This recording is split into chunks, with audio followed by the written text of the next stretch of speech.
क्रांति दिवस के अवसर पर निकाली गई पदयात्रा, स्वतंत्रता संग्राम सेनानी सम्मान में निकाली गई यात्रा।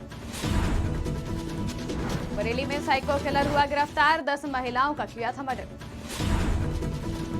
वाराणसी में बांग्लादेश में हिंदू हिंसा पर संतों में नाराजगी, स्वामी जितेंद्रनाथ सरस्वती ने दिया बयान। देवरिया में फाइल एरिया से बचाव के लिए अभियान जारी, 10 अगस्त से 2 सितंबर तक चलेगा अभियान। हमीरपुर में डीएम कार्यालय पहुंचे अधिवक्ता, अपनी मांगों को लेकर सीएम के नाम सौंपा ज्ञापन। नमस्कार, स्वागत है आपका आज की खबर में। मैं हूं आपके साथ महिमा शर्मा। बढ़ते हैं उत्तर प्रदेश की बड़ी खबरों की ओर।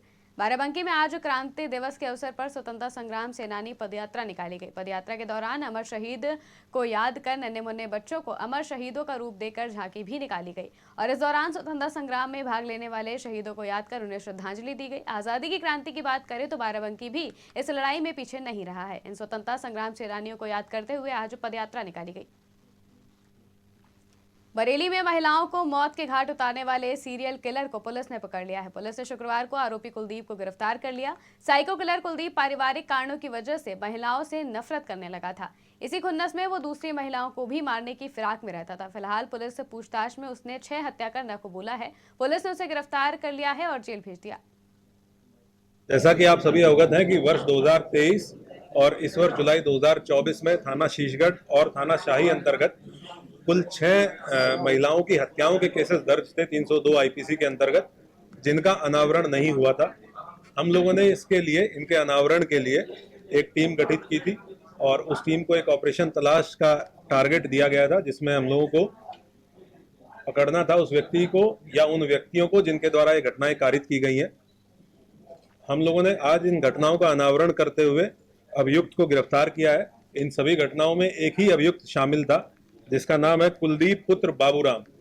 कुलदीप पुत्र बाबूराम गांव बाकरगंज, थाना नवाबगंज, जनपद बरेली का ये रहने वाला है। इसकी उम्र लगभग 35 वर्ष है। इससे कल शाम को 6 बजे इसको गिरफ्तार किया गया है पुलिस के द्वारा। तब से लेकर अब तक इससे पूछताछ की गई है। पूछताछ में तथ्य प्रकाश में आए हैं कि इसके द्वारा ये 6 की 6 घटनाएं कारित की गई। इन 6 घटना स्थलों पे ये पुलिस को लेके गया है। इसके द्वारा एग्जैक्ट घटना स्थल दिखाया गया है कि किस जगह पे इसने घटना कारित की। घटना कारित करने का तरीका भी इसके द्वारा बताया गया है। उन सब की हम लोगों ने वीडियोग्राफी की है, जो कि एविडेंस के रूप में विवेचना के दौरान इस्तेमाल किया जाएगा। अखिल भारतीय संत समिति के महामंत्री स्वामी जितेंद्रानंद सरस्वती ने प्रेस वार्ता की, जिसमें उन्होंने बांग्लादेश में हो रही हिंसा को लेकर बयान दिया। उन्होंने कहा, बांग्लादेश एक विचित्र अनिश्चितता, हिंसा और अराजकता में फंसा हुआ है। बांग्लादेश में पिछले कुछ दिनों से लगातार हिंदू व अन्य अल्पसंख्यकों के धार्मिक स्थानों और घरों को नुकसान पहुंचाया गया है। अल्पसंख्यकों की हत्याएं और महिलाओं का बलात्कार किया जा रहा है। मंदिर और गुरुद्वारों को भी क्षति पहुंचाई जा रही है। उन्होंने कहा, संत समाज भारत सरकार से ये आग्रह करता है कि बांग्लादेश में अल्पसंख्यकों की सुरक्षा के लिए हर संभव कदम उठाए जाए। भारत के विपक्ष के जितने भी नेता हैं, इसमें से किसी एक नेता ने भी अगर बांग्लादेश के हिंदुओं पर हो रहे अत्याचारों पर कोई एक सिंगल ट्वीट भी किया हो तो आप बताइए। भारत के किसान आंदोलन में वो थ्रेटा और कौन कौन मिस लोगों से ट्वीट कराए जा रहे थे, और आज बांग्लादेश में हिंदुओं पर होने वाले अत्याचार पे भारत के एक भी विपक्षी नेताओं की, राहुल गांधी, अखिलेश यादव, उद्धव ठाकरे, शरद पवार, शिंदे परिवार, ये कौन लोग हैं? इधर बिहार में लालू प्रसाद यादव, ये ममता बनर्जी, किसी की जुबान क्यों नहीं खुल रही है? क्या बांग्लादेश के हिंदू हिंदू नहीं हैं?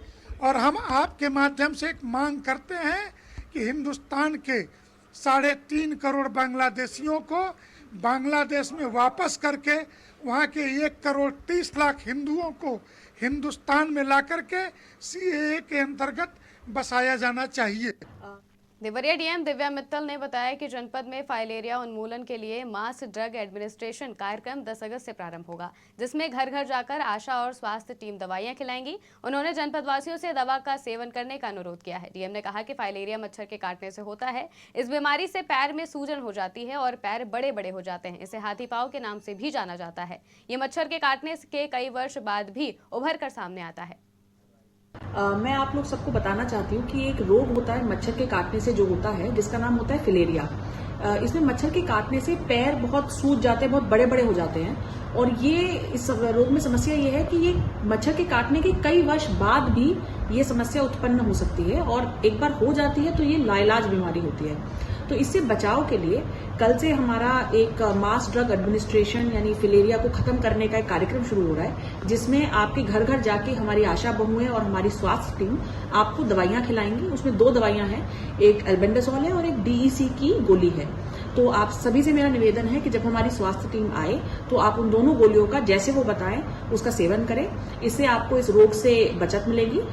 मैं आप हमीरपुर में जिला बार एसोसिएशन के पदाधिकारी सहित अधिवक्ताओं ने जिलाधिकारी कार्यालय में पहुंचकर मुख्यमंत्री को संबोधित ज्ञापन दिया। ज्ञापन में अधिवक्ताओं ने कहा कि जगह जगह अधिवक्ताओं की हत्याएं हो रही हैं, अधिवक्ताओं को प्रोटेक्शन एक्ट दिया जाए, अधिवक्ताओं की पेंशन शुरू की जाए, अधिवक्ताओं को निःशुल्क होम लोन जैसी सुविधा उपलब्ध कराई जाए जिससे अधिवक्ताओं को लाभ हो सके। इस दौरान सैकड़ों अधिवक्ताओं ने अपनी मांगे रखते हुए ज्ञापन दिया।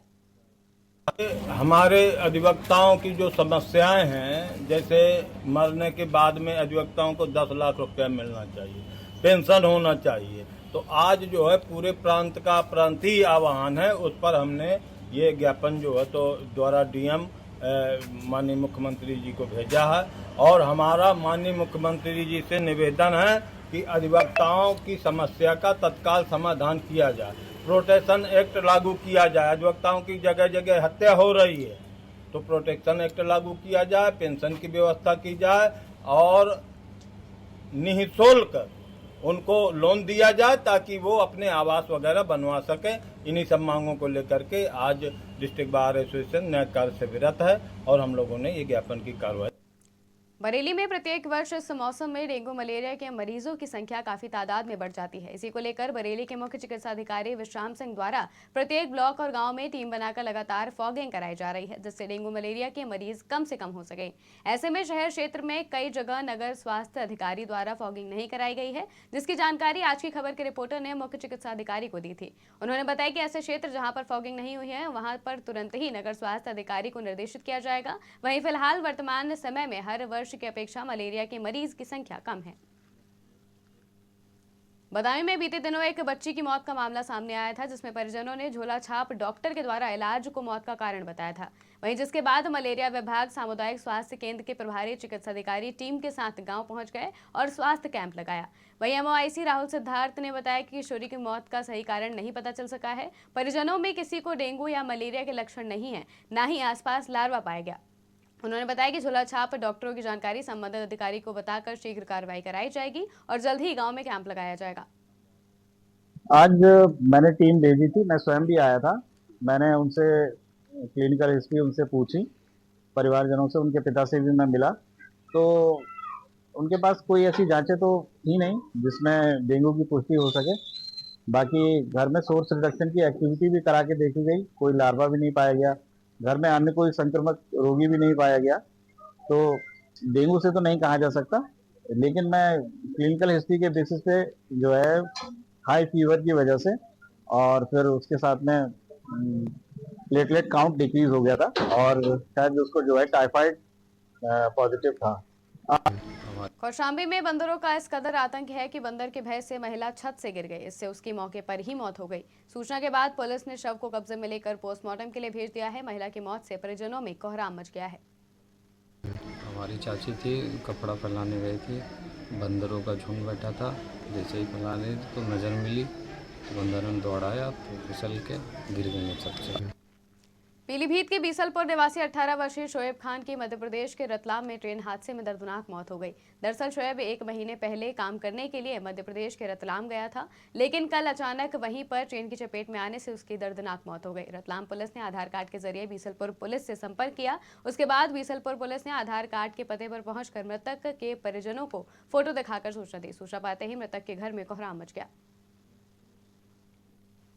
शाहजहांपुर पुलिस ने कार चोरी का मुकदमा दर्ज किया है, जिसमें कार मालिक को ही चोर बनाकर FIR में शामिल कर दिया गया। वकील ने बताया कि शाहजहांपुर थाने के सब इंस्पेक्टर ने दबंग सौरभ कुमार के कहने पर यह मुकदमा दर्ज किया है। पीड़ित देवेश कुमार के खिलाफ उनकी ही कार चोरी करने का मुकदमा दर्ज किया गया। साथ ही परिवार और परिचितों को परेशान किया जा रहा है।